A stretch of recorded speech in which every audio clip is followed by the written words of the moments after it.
بسم اللہ الرحمن الرحیم۔ آج میں آپ کو ایک ایسے مصروف ترین بیٹے کی کہانی سنانے جا رہی ہوں جس کے پاس اپنے والد کی تدفین کا بھی وقت نہیں۔ اگر آپ کو یہ ویڈیو اچھی لگے تو اس کو لائک اور سبسکرائب ضرور کیجیے گا۔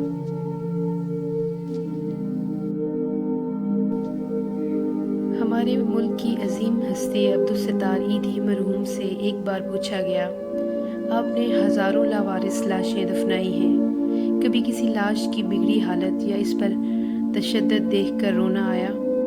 تو انہوں نے آنکھیں بند کر کے گہری سوچ میں غوطہ زن ہوتے ہوئے کہا، تشدد یا لاش کی بگڑی حالت تو نہیں، البتہ ایک مرتبہ میرے رضاکار ایک صاف ستھری لاش لے کر آئے جو ایک بوڑھے شخص کی لاش تھی اور کھاتے پیتے گھرانے کی لگ رہی تھی۔ اس کے سفید چاندی جیسے بالوں میں بڑے سلیقے سے کنگھی کی ہوئی تھی۔ دھوبی کے دھلے ہوئے سفید اجلے کلف لگے سوٹ میں اس کی شخصیت بڑی باوقار لگ رہی تھی، مگر تھی وہ اب صرف ایک لاش۔ ایدھی صاحب پھر کچھ سوچتے ہوئے گویا ہوئے، ہمارے پاس روزانہ سینکڑوں لاشیں بھی لائی جاتی ہیں اور 10-20 بھی، مگر ایسی لاش جو اپنے نقش چھوڑ جائے کم ہی آتی ہیں۔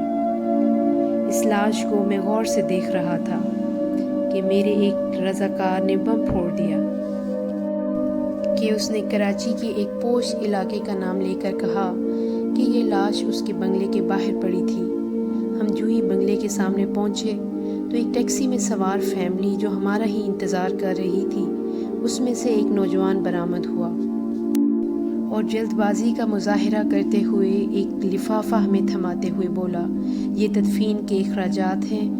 پھر وہ خود ہی بڑبڑایا، یہ میرے والد ہیں، ان کا خیال رکھنا، اچھی طرح غسل دے کر تدفین کر دینا۔ اتنے میں ٹیکسی سے آواز آئی، تمہاری تقریر میں فلائٹ نکل جائے گی، سنو پلیز جلدی کرو۔ یہ سنتے ہی نوجوان پلٹا اور مزید کوئی بات کیے بغیر ٹیکسی میں سوار ہو گیا اور ٹیکسی فراٹے بھرتی ہوئی آنکھوں سے اوجھل ہو گئی۔ ایدھی صاحب بولے، اس لاش کے متعلق جان کر مجھے بہت دکھ ہوا اور میں ایک بار پھر اس بدقسمت شخص کی جانب دیکھنے لگا تو مجھے ایسے لگا جیسے وہ بازو وا کیے مجھے درخواست کر رہا ہو کہ ایدھی صاحب، ساری لاوارث لاشوں کے وارث آپ ہوتے ہیں، مجھ بدقسمت کے وارث بھی آپ بن جائیں۔ میں نے فوراً فیصلہ کیا کہ اس لاش کو غسل بھی میں خود دوں گا اور تدفین بھی خود کروں گا۔